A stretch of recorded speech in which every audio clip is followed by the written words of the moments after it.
સુખનિધિ સહજાનંદ ગુણ તમારા ગાવવા બુદ્ધિ આપજો સુખકંદ ગુણ તમારા ગાવવા બુદ્ધિ આપજો સુખકંદ. શ્રી સ્વામિનારાયણ ભગવાનની જય. અક્ષર પુરુષોત્તમ મહારાજની જય. ગુણાતીતાનંદ સ્વામી મહારાજની જય. પ્રમુખ સ્વામી મહારાજની જય. પ્રગટ ગુરુ હરિ મહંત સ્વામી મહારાજની જય. સુરત અક્ષરધામ મહોત્સવની જય. દરેક દિવ્ય હરિભક્તો જય સ્વામી નારાયણ. આજના પ્રવચનનો મુખ્ય વિષય, આમ તો આપણે આ સત્સંગની અંદર ઘણા બધા સમયથી આવીએ છીએ અને નિયમિત એ રવિ સત્સંગ સભા હોય કે પછી પરાસભા હોય કે સમયા ઉત્સવની અંદર નાની મોટી સેવા આપણે કરતા હોઈએ છીએ.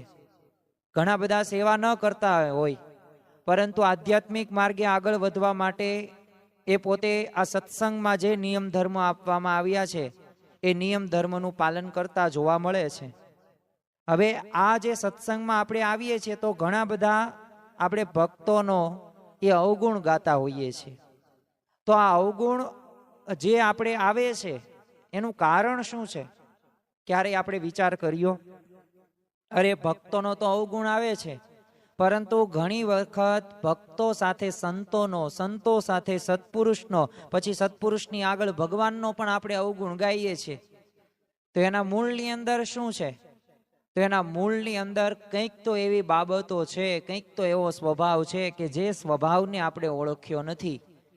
તો આજે આ રવિ સત્સંગ સભાની અંદર આ અવગુણ રહ્યો ને એક શું છે અને અવગુણ કેમ આવે છે તો એની આજે વિશેષ વાતો કરવાની છે. પરંતુ મારા હાથની અંદર તમે સ્પષ્ટપણે જોવો છો એમ ગાગરમાં સાગર સમાન એક વખત ગુણાતીતાનંદ સ્વામીએ ભક્તો સંતોને કીધું કે અમૃત લાવો.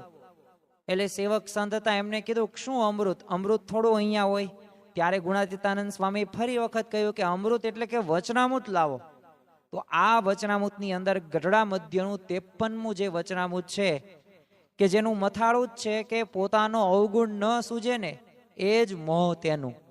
તો આ વચનામૃતનું આપણે નિરૂપણ આજે કરવાના છીએ. અને આપણા જીવનની અંદર અવગુણ આવે છે તો અવગુણથી કેવા નુકસાનો થાય છે. આ અવગુણ એ આપણને આ લૌકિક રીતે તો નુકસાન કરે છે, પરંતુ પરલૌકિક રીતે પણ ઘણું બધું નુકસાન કરતો જોવા મળે છે. તો એની પણ વાતો કરીશું અને અવગુણ ટાળવાના ઉપાયોની પણ આજની આ રવિ સત્સંગ સભાની આપણે વાત કરવાના છીએ.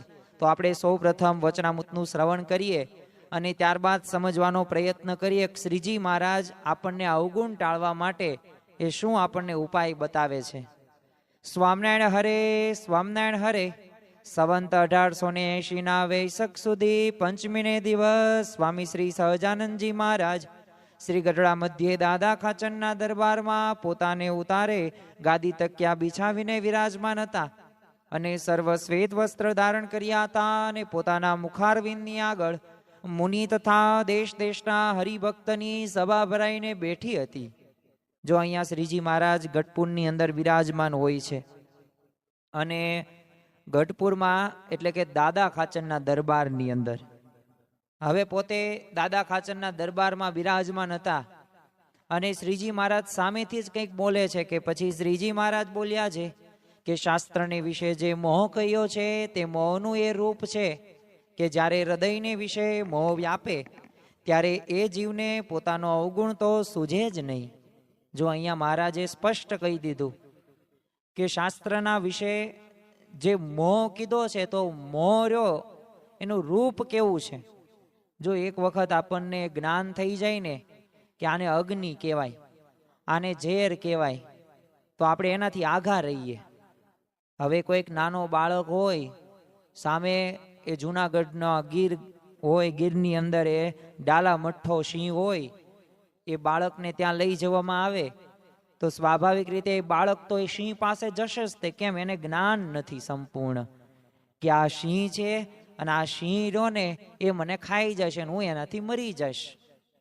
તમે કોઈ બાળકને 500ની નોટ આપો તો 500ની નોટ આપો તો એ બાળક ફાડી પણ નાખશે, કારણ કે એને જ્ઞાન નથી.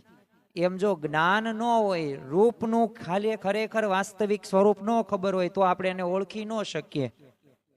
પણ જો મહારાજે સ્પષ્ટ કહી દીધું કે જ્યારે હૃદયને વિશે મોહ વ્યાપે ને તો એ જીવને પોતાનો અવગુણ સૂજે નહીં. એટલે હૃદયને વિશે જ્યારે આપણને અવગુણ કે મોહ વ્યાપવાનો છે તો ત્યારે સમજી લેવાનું કે આપણને ગુણ ગ્રહ દ્રષ્ટિ રહેશે જ નહીં. એટલે માટે પોતાનો અવગુણ ન સૂજે એ જ મોહનું રૂપ છે. અને વળી જીવ માત્રને પોતાના ડહાપણનું અતિશય માન હોય, પણ એમ વિચારે નહીં કે મને મારા જીવની ખબર નથી. જે આ શરીરમાં જીવ રહ્યો છે તે કાળો છે કે ગોરો છે કે લાંબો છે કે ટૂંકો છે, તો એની કાંઈ ખબર નથી. તો પણ મોટા પુરુષ હોય અથવા ભગવાન હોય તેને વિશે પણ ખોટ કાઢે અને એમ સમજે કે આ મોટા પુરુષ છે અથવા ભગવાન છે પણ આટલું ઠીક કરતા નથી, એમ ખોટ કાઢે છે. પણ એ મૂર્ખો એમ નથી જાણતો. જો અહીંયા મહારાજે સ્પષ્ટ કીધું કે હૃદયને વિશે મોહ વ્યાપે ત્યારે એને અવગુણ તો સૂજે જ નહીં પોતાનો, પણ બીજાના એને અવગુણ જ દેખાય. કારણ કે પોતાને કંઈક અનુભવ હોય, કંઈક જ્ઞાન હોય, કંઈક બુદ્ધિ હોય, કંઈક સત્તા હોય, એટલે એનું એને માન કાયમ માટે ડાહ પણ રહેવાનું જ છે. પણ ખરેખર તમે જુઓ કે મોટા પુરુષ કે ભગવાન ક્યારેક એવી વાત કરે જ છે, આપણને આપણા સારા માટે જ હોય છે એ વાત.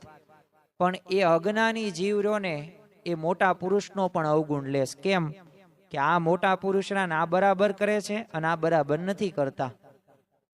તો જો આ હૃદયમાં મોહ વ્યાપી ગયો એટલે જ તે બીજાની નકરી ખોટ કાઢે છે.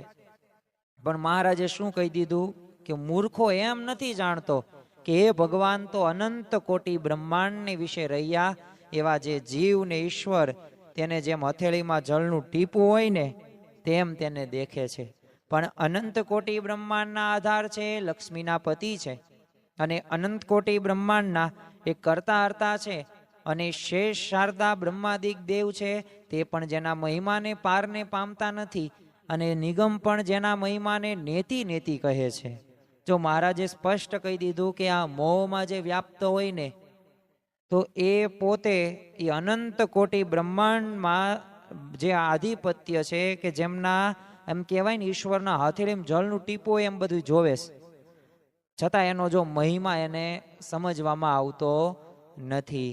માટે એવા જે પરમેશ્વરના તેના ચરિત્રને વિશે ને તે ભગવાનની જે સમજણ તેને વિશે જે દોષ દેખે છે તેને વિમુખને અધર્મી જાણવો અને સર્વ મૂર્ખનો રાજા જાણવો.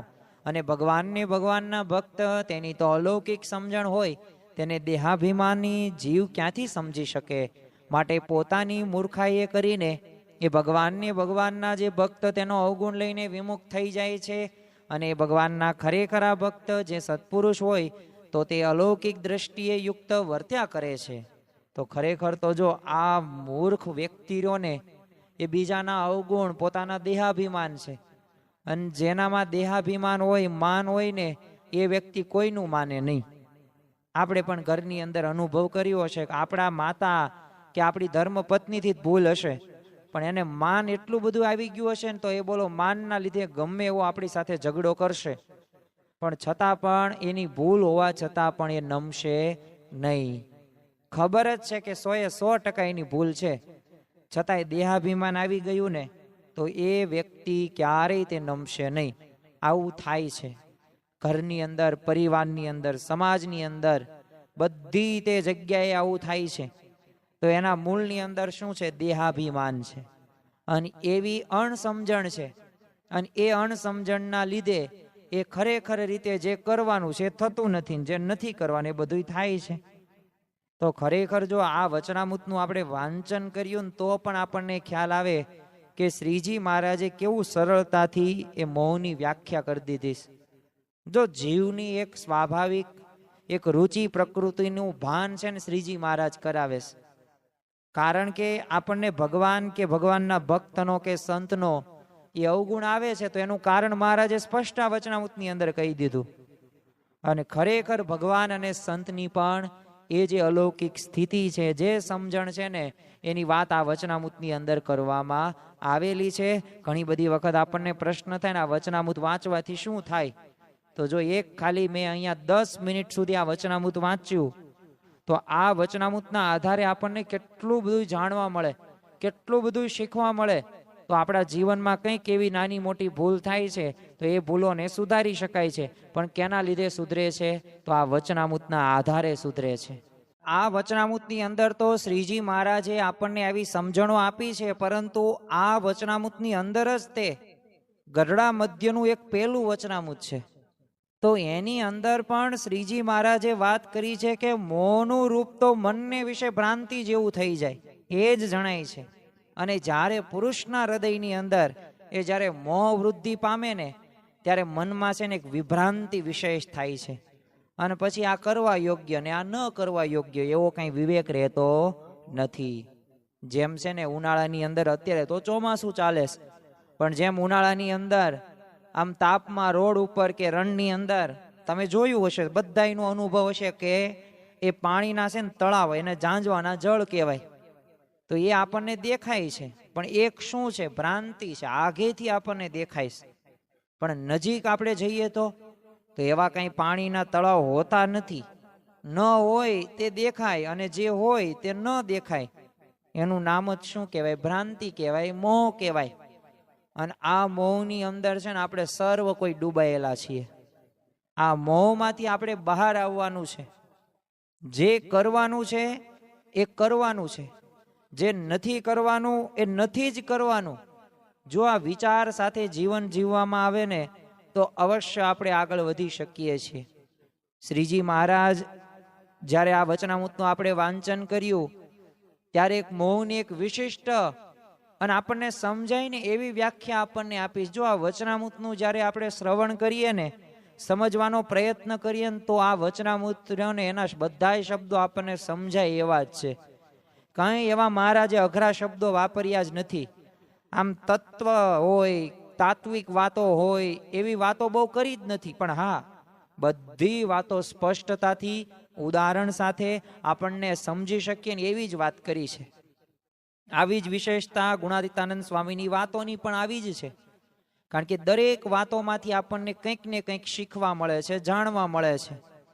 અને એટલે જ તે તમે જુઓ કે પોતાનો અવગુણ ન સૂજે ને એ જ મોહનું રૂપ છે. હવે આટલામાં કેટલું બધું આપણને શીખવા મળે, સાંભળવા મળે. અને લોકની અંદર જે પણ પ્રશ્નો બને છે તો એના મૂળની અંદર આ જ છે. બધાયને પૂજાવવું છે, બધાયને મોટા થવું છે, બધાયને પોતાનું નામ રહ્યું ને અમર કરી દેવું છે, પણ પોતાનામાં રહેલો અવગુણ રહ્યો ને એ બતાતો નથી. તો જો મોહના લીધે થતા અધા પતનનું આ પરિણામ છે. અને મોહના લીધે આવા પરિણામો રહ્યા ને સાહજિક રીતે બનતા જોવા મળે છે આજે સમાજની અંદર. તો આપણા ઘરની અંદર પણ જો આવી ભ્રાંતિઓમાં આપણે હોય, આવી અણસમજણ હોય ને, તો એ આપણે કાઢી નાખવાની છે. કારણ કે જો સ્વભાવો છે, દરેક વ્યક્તિમાં સ્વભાવ હોવાના છે. કોઈ સ્વભાવ કે પ્રકૃતિથી પર નથી. એક સત્પુરુષ છે અને જે બ્રાહ્મી સ્થિતિને પ્રાપ્ત કરી ચૂક્યા છે એ જ છે. બાકી જો આપણે બધાય તે માયાના બંધનમાં છીએ. કારણ કે જીવ ઈશ્વર માયા બ્રહ્મ અને પરબ્રહ્મ આપ્યું શ્રીજી મહારાજે પંચતત્વ જ્ઞાનમ. આ પાંચ તત્વનું જ્ઞાન તો આપણે આપ્યું, પરંતુ આ જીવ રહ્યો ને અનાદિથી અટવાય છે. કેમાં? માયાથી. પણ જો અક્ષર બ્રહ્મનો સંગ થાય ને તો પરબ્રહ્મને પાછું પમાય પણ છે. એટલે જ આપણને મહંત સ્વામી મહારાજ જેવી સ્થિતિ કરવાની વાત કરવામાં આવે છે. કારણ કે એ સ્થિતિ જો એવી કરીશું તો જ તે આપણે એ ભગવાનનું સુખ લઈ શકીશું. બાકી ગમે એટલા પ્રયત્નો આપણે કરશું, જો આ લોકની અંદર ગમે એ વ્યક્તિઓને તમે ગમે એટલા સમજાવવાનો પ્રયત્ન ન કરો, એ અમુક સમજશે, અમુક નહીં પણ સમજે, અને અમુક હાયા રાખશે. પણ આપણે તો ભગવાન અને સંત જેમ કે એ પ્રમાણે જીવન જીવવાનું છે. એના ગમતા આપણે થવાનું છે. તો આપણને ભગવાનને સંતનો રાજીપો પ્રાપ્ત થશે. અને જો આ જીવ રહ્યો ને, આ જીવ તો અનંત જન્મોથી આ જન્મ મરણના ચક્રમાં ભટકે છે. અને આ જીવની તો એક સાહજિક એવી કુટેવ છે. જેમ આંબલીના કચુકા સાથે એની છાલ છે ને આમ સજ્જડ રીતે આમ ચોટેલી હોય છે, તો એમાં જીવને તે વળગેલ છે ને ઘણી બધી કુટેવોમાંની એક આ મોટી કુટેવ છે કે જે પોતાના દોષો હોય, અવગુણ હોય, સ્વભાવ હોય, કસર હોય, ખામી હોય, ભૂલ હોય, એ જોવાનો એને વિચાર જ નથી આવતો. ખબર જ હોય કે આઘી પાછી જ કરું છું, આની વાત આને કહું, મરચું મીઠું ભભરાવીને કરું. આ અત્યારે કળયુગની અંદર સૌથી મોટો પ્રશ્ન છે. રામાયણની અંદર તો એક જ મંથરા હતી ને, પણ આજે તો ઘરે ઘરે, એટલે બધાયના ઘરે નથી, હું એમ નથી કહેતો, પણ આજે તમે જુઓ કે આ પ્રકારની પરિસ્થિતિ આજે બને છે. 100માંથી 70 થી 80% આ પ્રકારની એક મનોવૃત્તિ ધરાવે છે કે જે મરચું મીઠું ભભરાવીને વાતું કરે છે. જો આ કરતા હોય તો આપણે સર્વ કોઈ, હું કરતો હોય મારે બંધ થઈ જવાનું, તમે કરતા હોય તમારે બંધ થઈ જવાનું છે, અને આપણે એમાંથી મુક્ત થવાનું છે, કારણ કે આપણે સર્વ કોઈએ સુખી થવું છે. આપણી શું ખામી છે, આપણો શું અવગુણ છે, આપણામાં શું દોષ છે, એનો સતત આપણે વિચાર કરવાનો છે, અને એ સુધારવા માટેનો આપણે પ્રયત્ન કરવાનો છે. અને એ માટે આપણે સમય કાઢતા નથી, અને પોતે અંતરદ્રષ્ટિ કરીને તપાસ પણ કરતા નથી.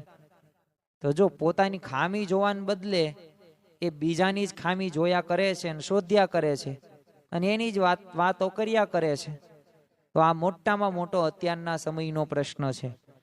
એટલે જ તે તમે જો નિષ્કાન સ્વામીએ તે 64 પદીની અંદર કીધું છે, પરને કહેવા પ્રવીણ છો પૂરો, પોતાનું તો તું ન પેખે રે, સામાને શીખ દેવામાં શો સુરો, નિજ દોષને નવ દેખે રે. તો ખરેખર છે ને, આપણે બીજાની ભૂલો કાઢવા, બીજાની ખામી કાઢવામાં તો એક્સપર્ટ છીએ, પણ પોતાની ખામી કાઢવા ક્યારેય તે આપણે એવો વિચાર કર્યો? મનોમંથન નથી કરતા, આત્મખોજ નથી કરતા ને, અંતરદ્રષ્ટિ નથી કરતા ને, એટલે જ તે આપણે સુધરી શકતા નથી. યોગી બાપા તો કહેતા કે થાથા થાબડા જેવો હોય ને તોય મને એનો અવગુણ ન આવે, પણ પાછું એમ પણ કહેતા કે ગુરુ કોઈક મને ટોકે વઢે ને તો મને ગમે. કેમ? કે એનાથી સુધરાય ગુરુ. હવે આપણને તો કોઈક ટોકે કે કોઈક વઢે, તે કોઈક સલાહ સૂચન કે શિખામણ આપે ને, તોય બોલો આપણને ગમતું નથી. જો રોગ થવો ને એ ગુનો નથી, પણ રોગનું નિદાન ન કરવું ને, અને ન કરાવવું ને, એ મોટામાં મોટી ખોટ છે. કદાચ જો નિદાન કરાવે ને ડોક્ટર રોગ બતાવે, પછી એનો સ્વીકાર ન કરવો ને, એ પાછો મોટામાં મોટો ગુનો છે. અને ગુનાની સજા મોત પણ હોઈ શકે, કારણ કે રોગના સ્વીકાર વગર તેનો ઉપચાર ન કરે, અને ઉપચાર વગર રોગ ન મટે તો અંતે શું થવાનું તમને ખ્યાલ છે, મને ખ્યાલ છે. મોત સિવાય, મૃત્યુ સિવાય કંઈ બીજું મળવાનું નથી.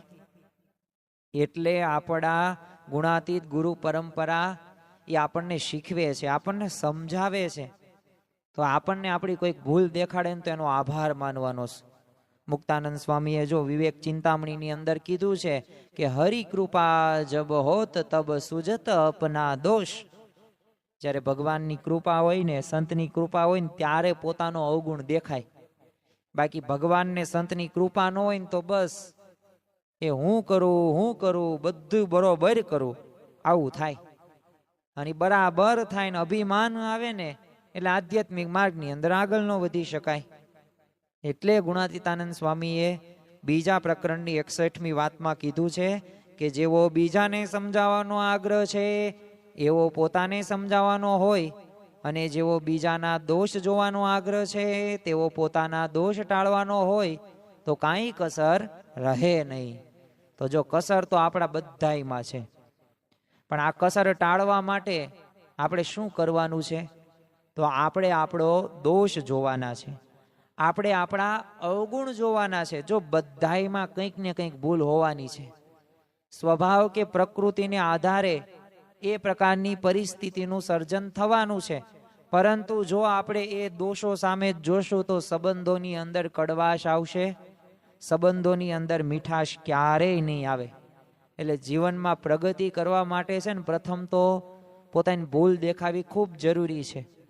જો ભૂલો તમને દેખાશે નહીં ને, તો તમે એટલા બધા આગળ વધી શકશો નહીં. કારણ કે જો તમારે પરફેક્શન સુધી પહોંચવું છે, જો તમારે પૂર્ણતા સુધી પહોંચવું છે, જો તમારે સર્વશ્રેષ્ઠ સિદ્ધિઓ હાંસલ કરવી છે, તો તમારે તમારી ભૂલો શોધવી પડશે. તમારે તમારી ભૂલો શોધીને ઇમ્પ્રુવમેન્ટ કરવું પડશે, તો જ તમે આગળ વધી શકશો, નકર ક્યારેય તે આગળ વધી શકશો નહીં. જો તમારો પોતાનો અવગુણ તમે નહીં દેખો ને, તો ઘણા બધા નુકસાનો થશે. પ્રથમ તો શું તમારામાં અવગુણ છે ને તો એ ટાળવાનો તમને વિચાર જ નહીં આવે, બીજાના જ નકરા અવગુણ આવશે. અને ભગવાનને સંતમાં આમ તો દિવ્ય ભાવ રાખવાનો પણ મનુષ્ય ભાવ આવી જશે. અને સત્સંગ હોય, ભગવાન હોય, સંત હોય તો એની સાથેનો જે તમારો સંબંધ છે ને વર્ષોથી બધુંય છૂટી જશે અને વિમુખ પણ તમે થાશો છેલ્લે અંતે. કારણ કે પોતાનો તમે અવગુણ જ નથી એ દેખતા અને એના ટાળવાનો પ્રયત્ન નથી કરતા. એટલે આવા નુકસાનો તો થવાના જ છે.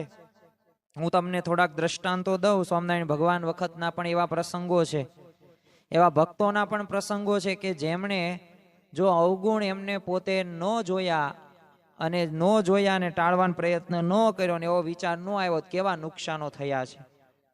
મહાભારતના એ 18 દિવસના ભીષણ યુદ્ધના અંતે તમે જો દુર્યોધન ભીમ સાથેના મહાયુદ્ધ પછી આમ કણસતો પડ્યો હતો. અને ત્યારે શ્રી કૃષ્ણ ભગવાન છે ને દુર્યોધન પાસે જાય છે. હવે ભગવાને તો એને યુદ્ધ પૂર્વે અને યુદ્ધ સમયે તે જે એને આચરેલી કૂટનીતિ હતી ને બધી યાદ અપાવી.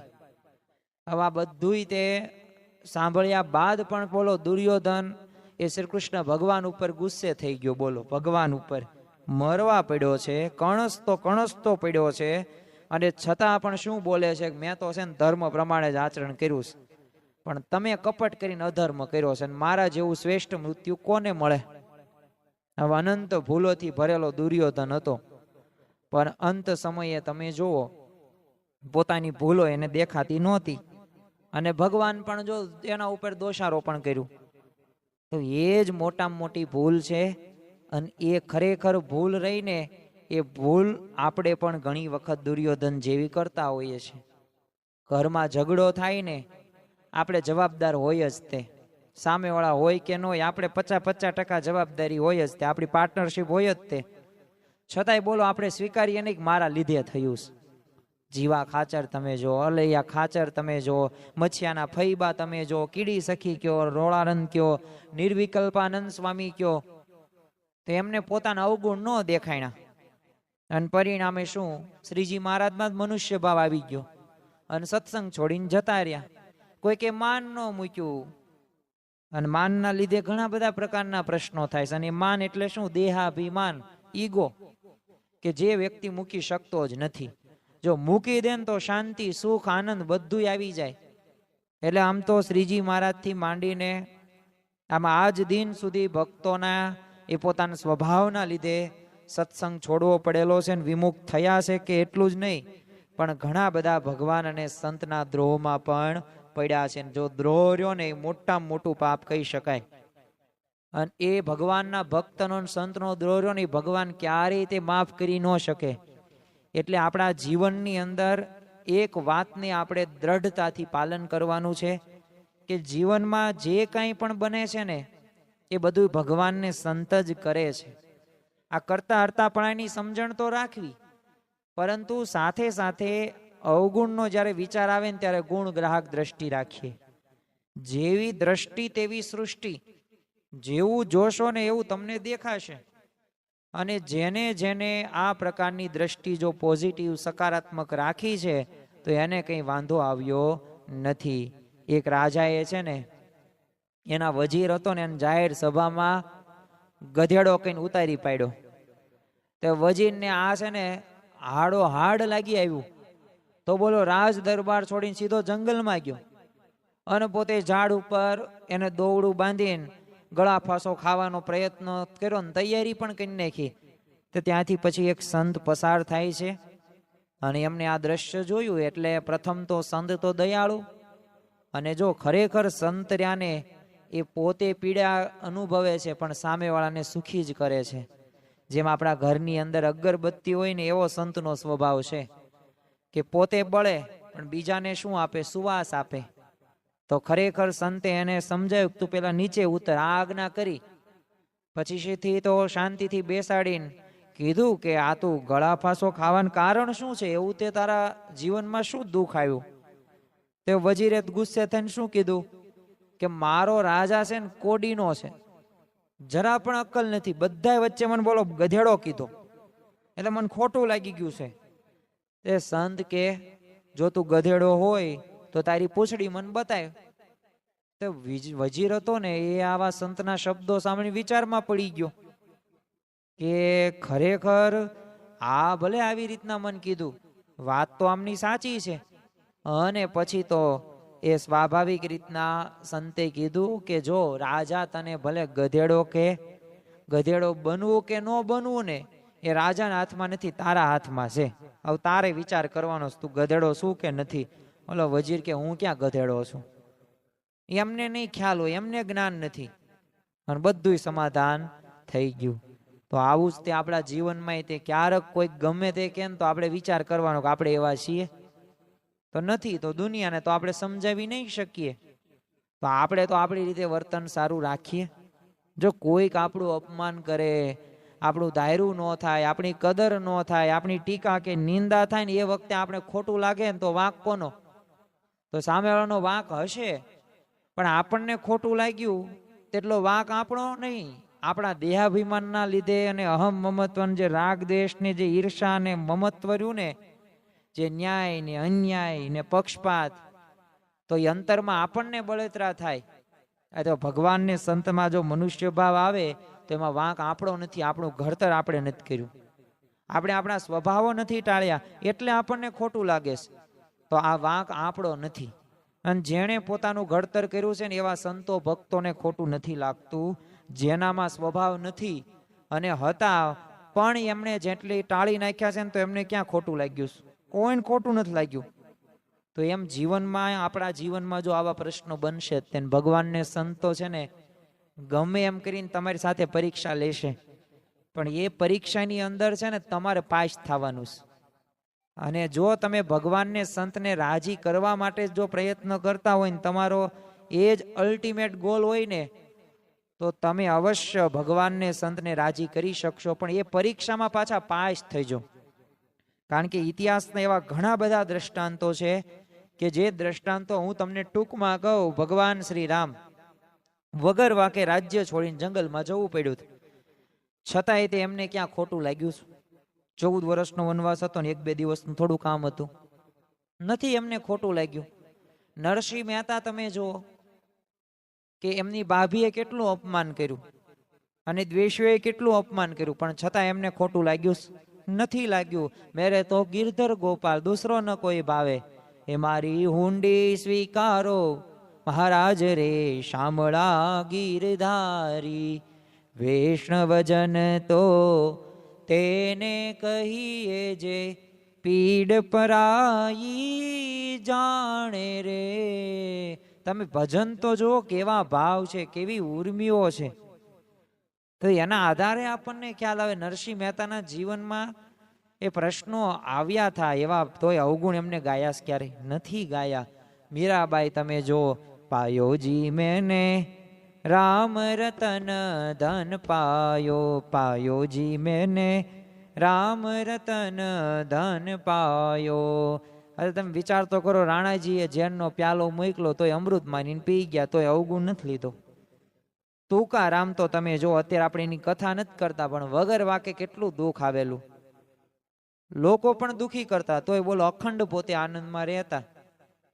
અરે ભગતજી મહારાજ તમે જો, વિરોધીઓનું ઘણું બધું એમને સહન કર્યું છે, એમાંથી સારધાર રીતે પાર પોતે ઉતર્યા. અને ગુણાતીતાનંદ સ્વામીએ પણ એમની જો કસોટી કરીશ પણ એમને સહેજ પણ ટોચો નથી લાગ્યો. તમે વિચાર તો કરો કે ભગતજીએ જુનાગઢની એ હવેલીના બાંધકામમાં તનતોડ સેવા કરી હતી. એક દિવસ માના ભગતે ગુણાતીતાનંદ સ્વામીને કીધું કે આ પ્રાગજી બિચારો ઘર બાર છોડીને તમારી પાસે ધ્યાન શીખવા રહ્યો છે, તો તમે એની સેવા કરાવો છો, ઉપવાસ કરીને ઠૂસ કાઢી નાખો છો. અને ત્યારે ગુણાતીતાનંદ સ્વામી શું કીધું કે પ્રાગજીને ગરજ હોય તો રે, નહીં તો રસ્તો મોકળો પડ્યો. તો જો આવા સમયે તે જેમને ગુણાતીતાનંદ સ્વામી સાથે દ્વેષ હતો તેવા માના ભગતનો ગુણ આવે કે મારી કેટલી ચિંતા કરે છે. પણ જો ગુણાતીતાનંદ સ્વામીનો અવગુણ આવે, પણ પ્રાગજી ભક્ત કંઈક જુદા હતા. સ્વામીએ આકરા વચન કઈ એમની પરીક્ષા કરી, પણ એમને સ્વામીનો અવગુણ ન આવ્યો. વિચાર તો કરો કે જે 3, 3.5 વર્ષ સુધી 24 કલાકમાં 23 કલાક સેવા કરે ને 1 કલાક પાછું ગોરખ આસનમાં સુવાનું, અને તોય પાછી ગુણાતીતાનંદ સ્વામીને શું કે તમે વાતો કરો, તમારા ભાગની સેવા હું કરીશ. બધી પ્રકારની નાની મોટી સેવાઓ એમને કરેલી છે. તો જો આ ભગતજી મહારાજના જીવન પ્રસંગ દ્વારા આપણને ખ્યાલ આવે, કોઈનો એમને અવગુણ લીધો નથી. અને તમે વિચાર તો કરો, બધાયને બ્રહ્મની મૂર્તિ દેખતા. હવે જ્યારે આપણી જાતને આપણે પૂછીએ કે આવા વિચાર સાથે આપણે જીવન જીવીએ છીએ, તો આપણે તરત તે ના પાડી દઈએ. આપણને તો બધા વ્યક્તિઓના અવગુણ જ દેખાય છે. તો જો એટલે જ તે આપણને ભગવાનને સંતનું સુખ આવતું નથી. એવી જ રીતના એ યોગીજી મહારાજ પણ, જો આમ તો યોગીજી મહારાજની વાણી તમે જુઓ, એમની કથા વાર્તા જુઓ, એમની જ્યારે યોગી વાણી તમે જ્યારે સાંભળો ને ત્યારે આપણને શાંતિનો અનુભવ થાય. અને સહન શક્તિ રહીને એ જબરો ગુણ છે. બીજાના ભલામાં આપણું ભલું, બીજાના ઉત્કર્ષમાં આપણો ઉત્કર્ષ. જેમ પ્રમુખ સ્વામી મહારાજનું એ જીવન ભાવના હતી ને, એમ ભગવાન ભજી લેવા એ જીવન ભાવના એ બ્રહ્મ સ્વરૂપ યોગીજી મહારાજની હતી. યોગીજી મહારાજે પણ આ જ ભાવના સાથે એ પોતે આગળ વધ્યા છે. તમે જો સરદાર ગઢની અંદર હરિમંદિર તૈયાર થતું, તો ગામના બધા હરિભક્તો યોગીજી મહારાજને પ્રતિષ્ઠા નિમિત્તે પધારવા માટે આમંત્રણ આપવા આવેલા. યોગીજી મહારાજને કોઈ પણ કાર્યક્રમ ઘડવો હોય ને, આયોજન કરવું હોય ને, તો પ્રમુખ સ્વામી મહારાજને બોલાવીને એમની સાથે છે ને વિચારણા કરીને પોતે નક્કી કરતા. પણ અહીંયા તો તેમણે પોતે જ કાર્યક્રમ ગોઠવી દીધો. એટલે ગુણવંતભાઈ દાણી નામના સેવકે છે ને યોગી બાપાને કીધું, પણ છે ને પ્રમુખ સ્વામી મહારાજને તમે બોલાવીએ તો એમની હાજરીમાં આપણે કોઈ કાર્યક્રમ ગોઠવીએ તો વધુ સારું. પરંતુ યોગીજી મહારાજે જણાવ્યું કે આ હરિભક્ત પ્રમુખ સ્વામી મહારાજને મળી લેશે, આપણે છે ને તિથિ આપી છે તો એ બરાબર છે. હવે અલમસ્ત યોગી આજે કંઈક આમ જુદી જ કળામાં ખેલી રહ્યા હતા. પ્રમુખ સ્વામી મહારાજને આ સમાચાર મળ્યા એટલે એમણે થયું કે તાજેતરમાં જ તે વિમુખ કરેલા બધાય વિરોધીઓનું વર્ચસ્વ હતું એ સરદાર ગઢની અંદર થોડુંક વધુ છે, એટલે ત્યાં જવામાં થોડુંક જોખમ છે. પણ યોગી બાપાની મરજી વિરુદ્ધનો વિચાર તેમના સ્વપ્નાવસ્થાની અંદર પણ પોતે કરતા ને યોગી બાપાની જ આજ્ઞા પ્રમાણે જીવન જીવતા. એટલે નિશ્ચિત દિવસે પ્રતિષ્ઠા પૂરી કરીને પછી તો ધમાલની ગંધ આવતા બધા ફટાફટ કાર્યક્રમ પોતે આટોપી નીકળી ગયા. હવે દ્વેષીઓ તો મોં વકાશીને પોતે રહી ગયા. અને કરેલી બધી તૈયારી હતી ને બધી ફોગટ ન જાય ને, એટલે હરિભક્તોની મોટર ઉપર છે ને પથ્થર ફેંક્યા. મોટરનો કાચ ફૂટ્યો પણ કોઈની ઈજા ન થઈ ભગવાનની દયાથી. અને આ પ્રસંગથી મોટેરા બધા હરિભક્તો હતા એ પોતે આંકડા થઈ ગયા, બેબાકડા થઈ ગયા. અને યોગીજી મહારાજ જે મોટરમાં બેઠા હતા તે અન્ય વાહનોની જુદી પડી ગઈ. અને એ મોટરને પાછું પંચર પડવાથી યોગીજી મહારાજ તો રાત્રે ગોંડલ ન પહોંચી શક્યા. એટલે બધા ગોંડલના બધા હરિભક્તો હતા એમને બહુ ચિંતા થવા લાગી. યોગીજી મહારાજ ક્યાં ગયા હશે, એમને શું થયું હશે. અને બીજા દિવસે સવારે યોગીજી મહારાજ ગોંડલ પહોંચે અને ત્યારે બધા નિરાશ થઈને હાશકારો થયો. પણ સૌએ છે ને પછી તો મીટિંગ કરવાનું નક્કી કર્યું. હવે મીટિંગમાં તો મોટેરા હરિભક્તોએ યોગી બાપાને જ પૂછ્યું કે આ ગામમાં જવાનું કોણે ગોઠવ્યું. તે પ્રમુખ સ્વામી મહારાજ તો આમ બાજુમાં જ બેઠા હતા. તે યોગી બાપાએ જવાબ આપ્યો કે આ પ્રમુખ સ્વામીએ પ્રોગ્રામ ગોઠવ્યો હતો, હું કાંઈ જાણતોય નહોતો. પાસે બેઠેલા બધા ગુણવંત દાણી તો પોતે આંચકો ખાઈ ગયા, કારણ કે યોગીજી મહારાજે ત્યાં બધું ગોઠવેલું હતું. તે હરિભક્તો તો આમ મર્મ વેધક વચનોથી પ્રમુખ સ્વામી મહારાજની ત્યારે કડક આલોચના કરવાની શરૂ કરી દીધું. તે બધા અટક્યા ને ત્યારે પ્રમુખ સ્વામી મહારાજ ફક્ત એટલું જ કીધું કે મારી ભૂલ થઈ ગઈ, હવે ફરી આવું નહીં બને. યોગી બાપાને જો આવી તો અનેક કસોટીઓમાં પ્રમુખ સ્વામી મહારાજ મૂંઝાણા નથી કે નથી એટલે નથી જ મૂંઝાણા. અને ગુરુનો લેશ પણ અવગુણ લીધો નથી. તો જો એટલે શ્રી કૃષ્ણ ભગવાન પણ શ્રીમદ ભગવદ્ ગીતાની અંદર એ વાત કરે છે ને કે જન્મ કર્મ ચમેવ દિવ્યમ. એ ખરેખર પ્રમુખ સ્વામી મહારાજ તો એ શબ્દો ઉપર જીવન જીવી રહ્યા હતા. એ ગુરુના પ્રત્યેક કર્મ અને એમને દિવ્યતા લાગતી હતી. એટલે આપણા જીવનની અંદર આવા પ્રસંગો બને ને ત્યારે જો આવા પ્રસંગોની આપણે સ્મૃતિ કરીએ ને તો આપણને બહુ લાભ થાય. એકવાર યોગીજી મહારાજ સારંગપુર પોતાના ઓરડાની અંદર આરામની અંદર પોતે હતા. એટલે મોહન સ્વામી મહારાજ છે ને એમની જમણી બાજુએ સૂતા હતા.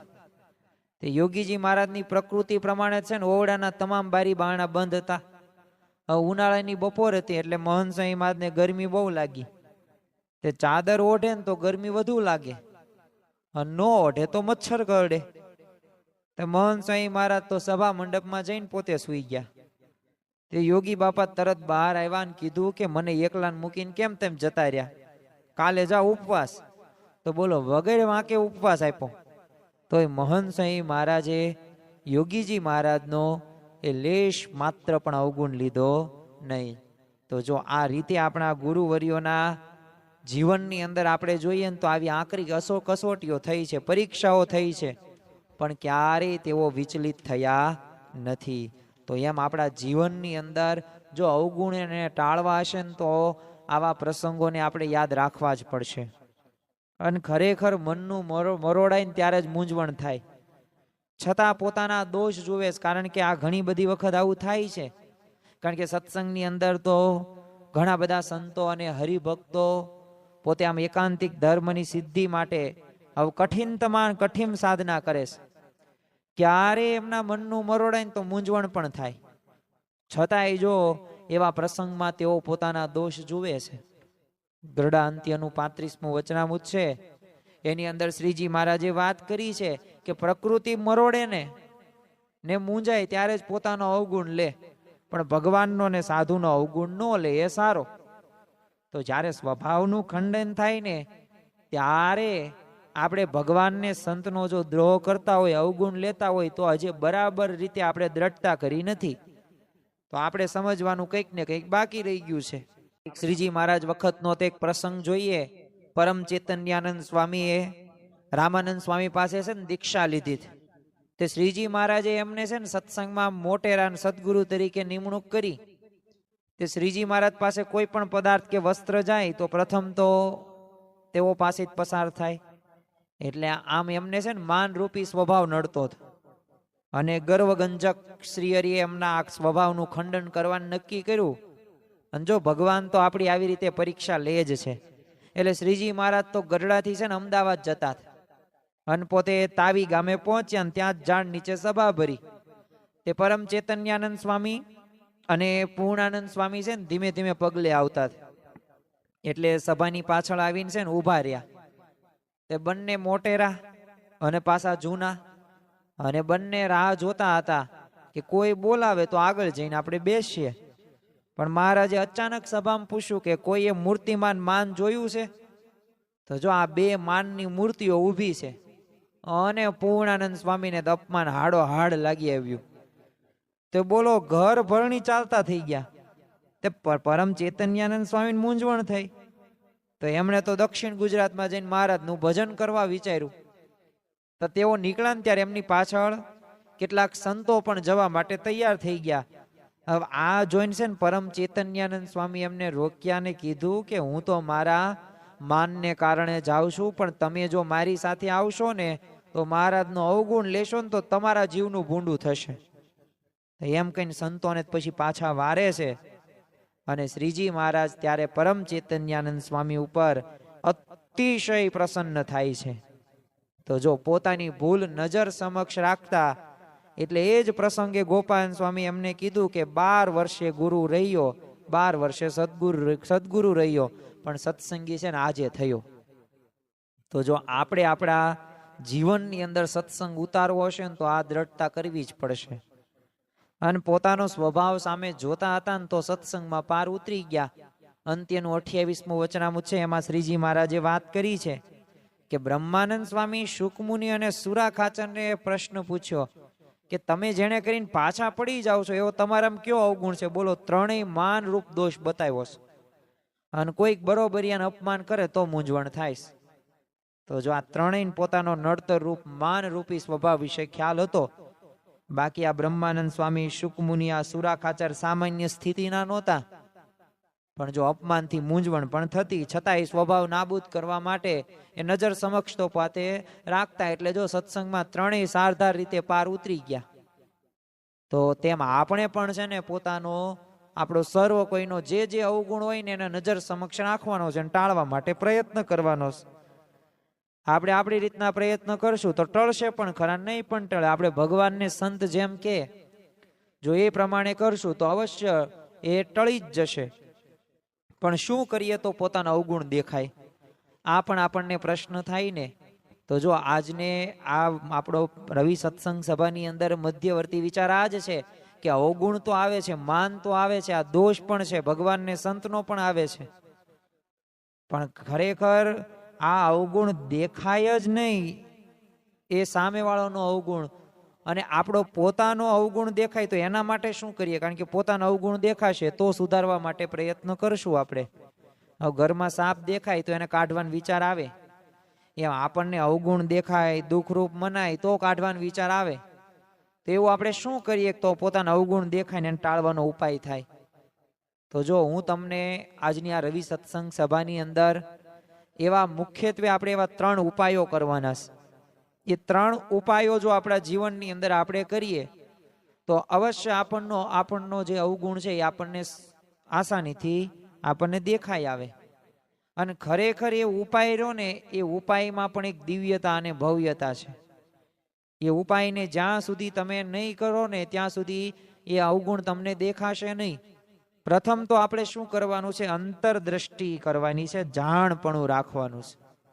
અંત્યનું 28મું વચનામૃત છે, એની અંદર શ્રીજી મહારાજે વાત કરી છે કે અવગુણ હમણાં પણ જેમાં જેમાં હશે તે જો વિચારીને અંતર સામું જોઈએ તો જણાય આવે કે આવી રીતને અંગે હું કાચો છું, તે જો મને પાળિયાનું કહેશે તો હું વિમુખ થઈશ, એમ યથાર્થ જાણે.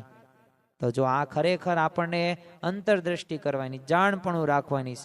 બેંકમાં રોજ લાખો ને કરોડો રૂપિયાની લેવડ દેવડ થતી હોય, પણ તમે જો ચોકિયાત ન રાખે તો ચોર લૂંટાર આવીને લૂંટી જાય.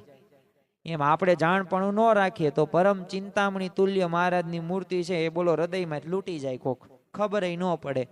તો એમ અંતરદ્રષ્ટિ રાખવાની કે આ સત્સંગમાં હું આવ્યો, સત્સંગમાં સત્પુરુષે ભગવાને મને સ્વીકાર્યો, તો બહુ મોટી વાત કહેવાય.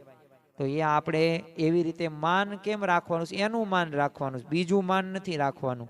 ગુણાતીતાનંદ સ્વામીની વાતની અંદર પણ કીધું છે, કારણ કે જે અંતરદ્રષ્ટિ તો કરવાની છે, પણ બીજો આપણે ઉપાય એવો કરવાનો, ધ્યેયનો વિચાર સતત કરવાનો. ચોથા પ્રકરણની 99મી વાતની અંદર મૂળનાદી અક્ષર મૂર્તિ ગુણાતીતાનંદ સ્વામીએ કીધું છે કે આપણો જન્મ છે ને 2 વાત સાધવા સારું થયો છે. તેમાં એક અક્ષર રૂપ થવું અને એમાં દેહ અંતરાય રૂપ છે, અને બીજું ભગવાનમાં જોડાવું, અને એમાં સંગ અને અનેક પ્રકારના અંતરાય છે, એ 2 ખોટ ટાળવી. તો જો આ ધ્યેયની જેટલી સ્પષ્ટતા અને દ્રઢતા હશે તો એટલા પોતાના અવગુણ દેખાશે, અને જેટલી પોતાની ખામી દેખાશે તો એટલી દૂર કરવાનો વિચાર આવશે, અને એના માટે આપણે પ્રયત્ન કરીશું. તો આપણે ધ્યેય રાખવાની. આપણે ધ્યેયો નારાયણ હરિ, આપણો ધ્યેય છે ને ભગવાન જ હોવા જોઈએ. અને ભગવાન અને સંત હોય ને તો જ આપણે સ્થિતિ સુધી પણ પહોંચી શકીએ છીએ. બીજું આપણે પ્રાર્થના કરવાની, ત્રીજો ઉપાય. કારણ કે પ્રાર્થના રે અમોઘ શસ્ત્ર છે. કારણ કે ભગવાનની કૃપા થાય તો ત્યારે તે જો તમે જો પોતાનો દોષ સૂજે છે. ગંદા પાણીમાં ફટકડી ફેરવવા માત્રથી કચરો આમ છે ને તળિયે બેસી જાય. તો એમ સ્વભાવ કે દોષોથી બચવા માટે પ્રાર્થના રહ્યો ને અમોઘ શસ્ત્ર બની જ રહેશે. એટલે દરેક વ્યક્તિએ ભગવાન કે સંતને રોજ અંતઃકરણ પૂર્વક પ્રાર્થના કરવી ઘટે કે પોતાનો અવગુણ દેખાય ને ટાળવા માટે બળ પ્રાપ્ત એ થાય ને એવી પ્રાર્થના કરવાની છે. અને જો આપણા સ્વભાવ ટળશે ને તો પછી સંતો ને ભક્તો કે ભગવાન કે ગુણાતીત સત્પુરુષનો અવગુણ ક્યારેય નહીં આવે. એટલે પ્રથમ તો આપણે અંતરદ્રષ્ટિ જાણપણું રાખવાનું છે. પછી ધ્યેય આપણો શું છે? તો આપણે તો અક્ષરધામમાં જવું છે એવો એક સંકલ્પ રાખવો. અને ત્રીજું આપણે પ્રાર્થના કરવી, કારણ કે પ્રાર્થનાથી તે થશે, અંતરદ્રષ્ટિથી થશે, જાણપણાથી થશે આ કાર્ય, નગર પોતાનો અવગુણ આપણને દેખાશે જ નહીં. અને બીજું આ ભગવાનને ભક્તનાય તે જે આપણને અવગુણ આવે છે ને એના કંઈક કારણો છે. તમે જુઓ કે સ્વાભાવિક રીતે પોતાનું જે ડહાપણપણું રહ્યું ને માન છે ને એ જ મુખ્ય છે. અને પોતાની બુદ્ધિનું ડહાપણ હોય ને અહંકાર હોય તો ભગવાનને સંતના ચરિત્ર હોય, અલૌકિક ક્રિયા હોય તો જો સમજણને સમજી નથી શકતો, એટલે પોતાની મૂર્ખાઈ કરીને ભગવાનને સંતનો અવગુણ લેશે. અને ભગવાન અથવા મોટા પુરુષ આટલું ઠીક નથી કરતા, એમ એમની બોલો ખોટે કાઢે. તો આવાન મહારાજ અધર્મી મૂર્ખનો રાજા કહે છે. તો હવે આપણે એવા અધર્મી કે મૂર્ખના રાજા થવાનું નથી. જો ભગવાનને ભક્તનો અવગુણ કે મનુષ્ય ભાવ ન આવે ને, તે માટે શું કરવું જોઈએ? તો એનું માર્ગદર્શન પણ મહારાજે વચનામૃતની અંદર આપણને આપ્યું છે. તો એ વચનામૃતના આધારે જ તે આજે જે આપણે વાંચન કર્યું એના આધારે જ તે આપણે સમજવાનો પ્રયત્ન કરીએ. કારણ કે જો ઉપાયો તો કરવા જ પડશે. પથરી થઈ હોય, પથરીનો દુખાવો થતો હોય, 32 ભાતના પકવાનો મૂક્યા હોય ને તોય બોલો એ ખાવું તમને નહીં ભાવે. પણ એક વાત યાદ રાખજો કે એ પથરીનો દુખાવો થયો અને એનો તમે ઈલાજ કરી નાખો તો 32 ભાતના પકવાનો તમે આરામથી તમે જમી શકશો. તો પ્રથમ તો છે ને પોતાની એક વાસ્તવિકતાનો એ આપણે ખ્યાલ રાખવાનો છે. કારણ કે જો જીવને પોતાની વાસ્તવિકતાનો ખ્યાલ આવે કે પોતે કેવો અલ્પજ્ઞ છે, અસમર્થ છે, અશક્તિમાન છે, તો પણ એ ભગવાનની ક્રિયામાં માથું નહીં મારે. એક રજકણ સૂરજ થવાને શમણે, ઉગમણે જઈ ઉડે, પલકમાં ઢળી પડે આ થમણે. એ ધૂળના એક રજકણને જો સૂર્ય થવાની જો તમન્ના જાગી હોય તો પૂર્વ તરફ દોડવું પડે. એ પવનની એક થાપટ વાગે એટલે આથમણી દિશામાં પડ્યું. એટલે આપણે જીવ આવા છે ને અણુ જેવા છીએ. આપણી પાસે એવું કોઈ સામર્થ્ય નથી, કોઈ એવી બુદ્ધિ નથી. ભગવાનને સંતની કૃપાએ કરીને આપણને આ સત્સંગ પ્રાપ્ત થયો છે, બહુ મોટા ભાગ્ય છે કે મને પ્રગટ મળ્યા પુરુષોત્તમ આજ, આનંદ અંતરે છાઈ રહ્યો. એ આપણને આ પ્રગટ ગુરુ હરિ મહંત સ્વામી મહારાજની પ્રાપ્તિ થઈ, પ્રમુખ સ્વામી મહારાજની પ્રાપ્તિ થઈ, બહુ મોટા ભાગ્ય છે. આ ભાગ્ય માનીને આ સત્સંગમાં આવવું, નિર્માનીપણે વર્તવું. કંઈ લઈને આવ્યા નથી ને કંઈ લઈને જવાનું નથી. ખાલી આવ્યા ખાલી જાશું, સાથે શું લાવ્યા લઈ જાશું. જીવન ધન્ય રે બનાવો ભક્તિ ભાવથી, તું તો માળા રે જપી લે ઘનશ્યામની. અને ખરેખર કોઈ પણ પ્રકારનું આપણને માન હશે ને તો એ માનને ટાળવાનું છે. ભગવાન એવા પરીક્ષા લેશે આપણી, ત્યારે પરીક્ષામાં આપણે પાસ થવાનું છે. બીજું, ભગવાનના સ્વરૂપ કે જ્ઞાન કે સામર્થ્યનો આપણે ખ્યાલ રાખવાનો કે કેવા ભગવાન ને કેવા સંત આપણને પ્રાપ્ત થયા છે. આમ તો ભગવાનનો અપરંપાર મહિમા છે. આ જ વચનામૃત મારી હાથની અંદર તમે જોવો છો ને, આ વચનામૃતની અંદર પ્રથમનું 27મું છે. ઘરે જઈને આ વચનામૃત તમે વાંચજો. એની અંદર શ્રીજી મહારાજે પોતાનો મહિમા કહ્યો છે. શું મહિમા છે આપણે એ વચનામૃત જોઈએ. અને આ વચનામૃતના એટલા જ શબ્દો આપણે ખાલી સાંભળીશું ને તોય આપણને દિવ્યતા લાગશે. પ્રથમનું તે 27મું વચનામૃત છે. એમાં મહારાજ કહે છે કે આ પૃથ્વી જેની રાખી સ્થિર રહી છે ને ડોલાવી ડોલે છે, તથા આ તારામંડળ જેનું રાખ્યું અધર રહ્યું છે, તથા જેના વરસાવ્યા મેઘ વરસે છે, તથા જેની આજ્ઞાએ કરીને સૂર્યચંદ્ર ઉદય અસ્તપનાને પામે છે, તથા ચંદ્રમાની કળા વધે ઘટે છે, તથા પાળ વિનાનો સમુદ્ર જેની મર્યાદામાં રહે છે, તથા જળના બિંદુમાંથી મનુષ્ય ઉત્પન્ન થાય છે અને તેને હાથ પગ નાક કાન આદિ 10 ઇન્દ્રિયો થઈ આવે છે, તથા આકાશને વિશે અદ્ધર જળ રાખી મૂક્યું છે અને એવા ગાજવીજ થાય છે, એવા અનંત આશ્ચર્ય છે તે સર્વે મને મળ્યા, એવા જે ભગવાનને તેના કર્યા જ થાય છે. તમે વિચાર તો કરો કેટલા સામર્થ્ય છે કે જેના વરસાવ્યા મેઘ વરસે છે. અમાસ કે પૂનમ એ બધું ભગવાનની કળાએ કરીને થાય છે. પાળ નથી તોય તે સમુદ્ર એની મર્યાદામાં જ રહે છે. 79% ઇઝ વોટર. તમે વિચાર તો કરો, આ તો પૃથ્વીમાં ફેલાઈ જાય તો બધું પૂરું થઈ જાય. એટલું જ નહીં, આ 10 ઇન્દ્રિયો 11મું મન અને આ ફિંગરપ્રિન્ટ તમે જોવો. હવે પાણી હોય અદ્ધર છે, બોલો કોઈ પણ પ્રકારનું એવું થર નથી. તો આવા તો ઘણા બધા આશ્ચર્યો છે. વિચાર તો કરો, બીજ એક નાનકડું એવું, એ બીજમાંથી પપૈયાનું ઓલું થાય, વૃક્ષ થાય. સ્વાભાવિક રીતના સફરજન હોય, શાકભાજી હોય, ખોરાક હોય. આપણે ગમે એટલું પાણી લાવવાનો પ્રયત્ન કરીએ પણ ભગવાન એક વખત વરસાદ બધું લીલું છમ્મિત કરી નાખતા. આ ભગવાનનું સામર્થ્ય. તો આ રીતે પોતાની અલ્પજ્ઞતા અસમર્થતાનો ખ્યાલ કરવાનો છે. ભગવાનને સંતનું સામર્થ્ય જોવાનું છે. એ થોડીક આપણે તુલના કરીએ ને તો આપણને ખ્યાલ આવે કે આપણે તો સાવ તે ગણતરીમાં આપણું નામ ન આવે. તો ભગવાનની ક્રિયામાં ખોટ કાઢવાનો વિચાર જ નહીં આવે. જ્યારે આવો વિચાર હશે ને ભગવાનને સંતનો ત્યો, અને એટલે જ તેજો નિષ્કાન સ્વામી પણ એ પોતે કહે છે કે એની આગળ જો આપણ કોણ ગણતરીમાં આવીએ રે, સિદ્ધ ડોળીએ ડાપણ સમજુ શિયાણા હસાવીએ રે. એની આગળ આપણી ગણતરી નથી. શિયાણા એટલે શું? એટલે સ્વાભાવિક રીતે શાણા. તો શા માટે સમજુ થઈને આપણે એ ભગવાનને સંતનું સામર્થ્ય બરાબર રીતે સમજવાનું છે. ને બીજી એક વાત એ પણ ધ્યાન રાખવાની છે કે આપણા જે ભગવાનને, આપણા જે ગુણાતીત ગુરુ પરંપરાની જે દ્રષ્ટિ છે ને, જે સમજણ છે ને, જે જ્ઞાન છે, એ આપણા જીવનની અંદર આપણે ઉતારવાનું છે. કારણ કે જો એ પ્રયત્ન નહીં કરીએ ને તો આપણને બીજાના અવગુણ જ દેખાશે. કારણ કે તમે જો પ્રત્યેક ચરિત્રની અંદર એ જે ખરેખર આપણને ખ્યાલ આવે કે સમજણ શીખવા જેવી, તો આપણને ક્યારેય ભગવાન અને સંતમાં એ મનુષ્ય ભાવ નો આવે. કારણ કે ભગવાનને સંત જે કોઈ ક્રિયા કરે, પ્રવૃત્તિ કરે, ચરિત્ર કરે, તો એની પાછળ અતિ શુભ હેતુ હોય છે, રહસ્ય કંઈક સમાયેલું હોય છે.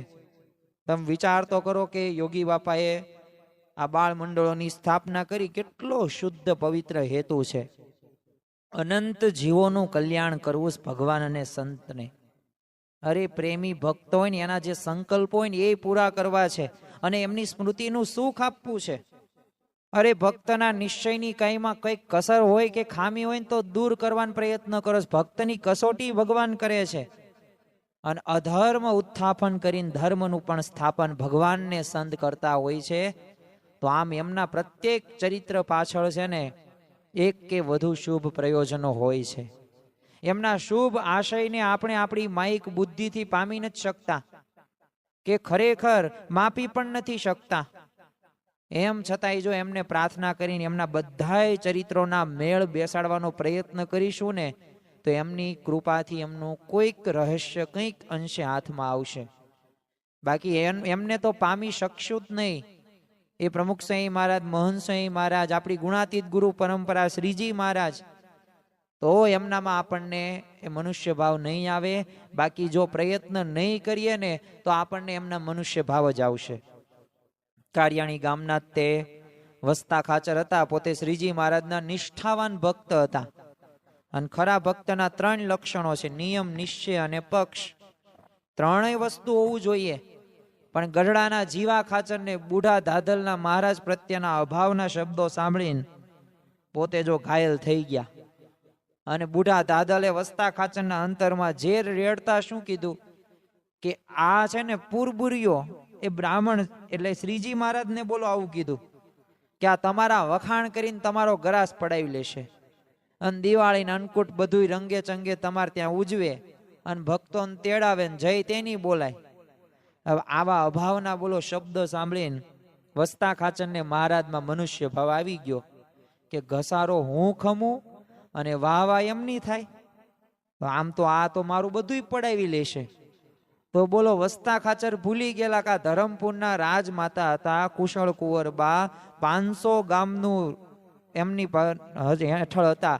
કુશળ કુંવરબાએ કીધું તમે અહીંયા રાજ્ય બધું સંભાળો, તો એ બધું અર્પણ કરવા તૈયાર હતા. તો એ મહારાજ ત્યાં નો સ્વીકાર્યું એમનું. એ ભૂલી ગયા બોલો વસતા ખાચર. તો મહારાજને ખરેખર જો ગરાસનો લોભ હતો તો કુશળ કુંવરબાની વિનંતી શા માટે ઠુકરાવે? તો આવો વિચાર એમને ન આવ્યો. અને વસતા ખાચરને મહારાજે કારિયાણી જઈને આ રીતે બધું સમજાવ્યા.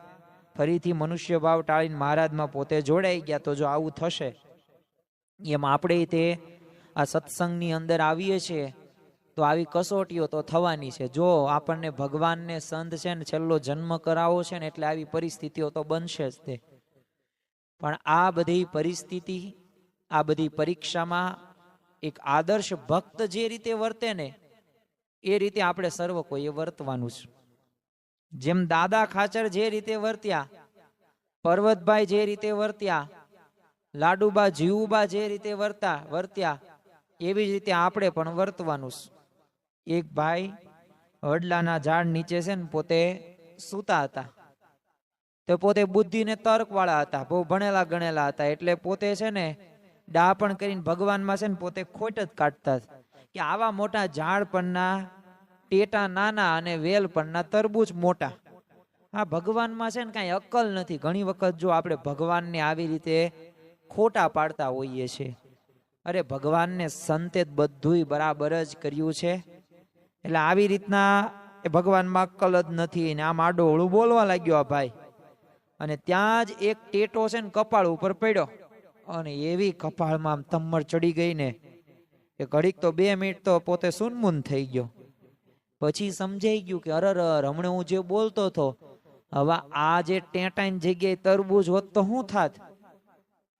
હું તો ત્યાં ને ત્યાં રામ બોલો ભાઈ રામ થઈ જાત ને. પછી એને ખ્યાલ આવ્યો કે હું આ ભૂલો કાઢું ને બધી તે ખોટી ભૂલો છે. વર્તમાન કાળે પણ જો મહંત સ્વામી મહારાજની કોઈ ક્રિયામાં ડહાપણ કરવા જેવું નથી. એમની તુલનામાં આપણે તો પામર તુચ્છ વિષયાસક્ત જીવ છીએ. તો શા માટે ડહાપણ એ ડોળીને એમના ચરિત્રોમાં ખોટ કાઢીને એમનાથી એ વિમુખ થવું, અધર્મી અને મૂર્ખાઓના રાજા થવું છે આપણે કોઈને આવું? કોઈને મૂર્ખના રાજા નથી થવું. તો ખરેખર આપણા જીવનમાં અવગુણને આપણે તિલાંજલિ આપીએ અને અભાવ અવગુણ ઉપર લીટો જ મારી દઈએ. એ ત્યાં વન વે એક રાખવાનું, ગુણ ગ્રહણ ગુણ ગ્રહણ ગુણ ગ્રહણ દ્રષ્ટિ. વિચાર કરો, યોગીજી મહારાજના ગુરુ વિજ્ઞાનદાસ સ્વામી 17 વર્ષ સુધી રહ્યા. ત્યાં આપણે 7 કલાક એમની સાથે ન રહી શકીએ. કેટલું સહન કર્યું છે યોગી બાપાએ. તો આપણી ગુણાતીત ગુરુ પરંપરા સામે તો આપણે જોઈએ. અરે ખરેખર આપણને આવો દિવ્ય સત્સંગ મળ્યો છે. આજે આપણે આ રવિ સભા ભરીએ છીએ ને એ યોગી બાપાનો જ આપણે આભાર માનવો જોઈએ. અને આપણને અહીંયા આવવાનું બળ પ્રાપ્ત થાય છે ને તો એમના શબ્દોના લીધે જ આપણે આવીએ છીએ. 25,000નો નફો જતો કરીને પણ રવિ સભા ભરવી. અરે એટલું જ નહીં, આ રવિ સભા ભરવાથી બ્રહ્મરૂપ થઈ જવાશે. આ પ્રમુખ સાહેબના શબ્દો આપણને કાયમ યાદ રહે છે. અને એટલે જ તે અઠવાડિયાની અંદર આપણું છે ને આ પાવર ચાર્જિંગ છે. આ રવિવાર આવીએ ને એટલે આ વિષયોમાં 5-6-7 દિવસ જે થયું હોય ને બધું આપણે ભૂલી જઈએ અને આપણે જે કરવાનું છે ને એ થઈ જાય. અને એ જ ખરેખર અંતરદ્રષ્ટિ કરવા જેવી છે. ગુણાતીતાનંદ સ્વામી પોતાની વાતની અંદર કહ્યું છે ને કે દરરોજ અંતરદ્રષ્ટિ કરવી કે આપણે શું કરવાનું છે અને શું થઈ રહ્યું છે. તો જો એનો વિચાર હશે ને તો સતત આપણે સારી રીતે વર્તી શકશું. બાકી તો જો વિષયો તો એવા છે ને, કામ ક્રોધ લોભ મોહ મત્સ માયા તૃષ્ણા અહંકાર, લેવાય જ જશું. ગમે એટલી સમજણ કે ગમે એટલી એ ભક્તિ આપણે કરશું પણ જો જાણપણું થોડુંક પણ ન રહ્યું ને તો એ આપણે એમાં વિષયોમાં તો લપસી જશું. કારણ કે ઢાળ જ એનો એવો છે, સાહજિક રીતે આપણે લેવાઈ જશું. પણ સતત ભગવાન અને સંત સામે દ્રષ્ટિ હશે તો એ વિષયોમાંથી પણ આપણે બહાર નીકળી શકીશું અને આગળ વધી શકીશું. તો અંતમાં આપણે ભગવાન કે સંતનો અલૌકિક જે જ્ઞાન આપણને સમજણ મળ્યું છે, શક્તિ છે, એમનું જે સામર્થ્ય છે, દિવ્ય ભાવ છે, તો એની આપણે નજર સમક્ષ આપણા જીવનમાં આપણે રાખવાનું છે. એમના દરેક ચરિત્રોની અંદર આપણે દિવ્ય ભાવ રાખવાનો છે. મનુષ્ય ભાવ એમની એક પણ ક્રિયામાં આપણે અવગુણ નથી કરવાનો. અને જો આવી સમજણ હશે ને તો આપણે 8 પહોર આનંદ આનંદ અને આનંદ જ રહેશે. તો જો આમ તો શ્રીજી મહારાજે જે મારા હાથની અંદર તમે વચનામૃત જે દ્રશ્યમાન છે, તો આ કંઈ એક વચનામૃત નથી, આવા તો 272 કરતા વધુ વચનામૃતો છે. તો આ બધાય વચનામૃતોમાંથી આપણને કંઈક ને કંઈક શીખવા મળે છે, જાણવા મળે છે. અને જે આપણે આધ્યાત્મિક માર્ગે આગળ વધવાનું છે તો એની સ્પષ્ટ સમજણ પણ આ વચનામૃતના આધારે પ્રાપ્ત થાય છે. તો આપણે સર્વ કોઈ મહારાજ સ્વામીના ચરણોમાં પ્રાર્થના કરીએ કે ખરેખર આવું એક કહેવાય ને અમૃત સમાન આ વચનામૃત આપણી પાસે છે. ગાગરમાં સાગર સમાન આ વચનામૃત છે. તો આ શ્રીજી મહારાજની પરાવાણી સમાન આ ગ્રંથ છે. એટલો બધો કાંઈ મોટા ગ્રંથો આ નથી, સાવ સરળ છે. તો દરરોજ આપણે વચનામૃત એક વાંચવાનો તો નિયમ અવશ્ય લઈએ. તો આવતીકાલે સોમવારનો પવિત્ર દિવસ, પણ આવતીકાલે નહીં, આજથી જ તે ઘરે આપણે સર્વ કોઈ જઈએ તો આપણે એક વચનામૃત આપણે વાંચીને જ સુવાનો નિયમ લઈએ. કારણ કે આ વચનામૃત વાંચન કરવાથી ધીમે ધીમે આપણા બધા પ્રશ્નોનું સમાધાન થશે. તો આજના દિવસે મહારાજ સ્વામીના ચરણોમાં પ્રાર્થના કરીએ કે હે મહારાજ, હે સ્વામી, અમારા હૃદયની અંદર ક્યારેય મોહ વ્યાપે નહીં. કારણ કે જો મોહ વ્યાપશે ને તો અવગુણ અમને દેખાઈ આવશે, ભગવાનના ભક્તના, સત્પુરુષના, સંતોના અને સામાન્ય બીજા બધા ઘરના સભ્યોના. તે તો આજના દિવસે મહારાજ સ્વામીના ચરણોમાં પ્રાર્થના કરીએ કે અમે દરેકમાં દિવ્ય ભાવ ગુણ ગ્રાહક દ્રષ્ટિ જ રાખીએ અને તમને આ જ જન્મે મન કર્મ વચને રાજી કરીને એકાંતિક ધર્મ સિદ્ધ કરીને બ્રહ્મરૂપ થઈને પરબ્રહ્મની ભક્તિ કરી શકીએ એવા આશીર્વાદ આપજો. શ્રી સ્વામિનારાયણ ભગવાનની જય. આવા જ આધ્યાત્મિક પ્રવચનો સાંભળવા માટે અમારી ચેનલને લાઈક કરો, શેર કરો અને સબસ્ક્રાઇબ કરવાનું ભૂલતા નહીં.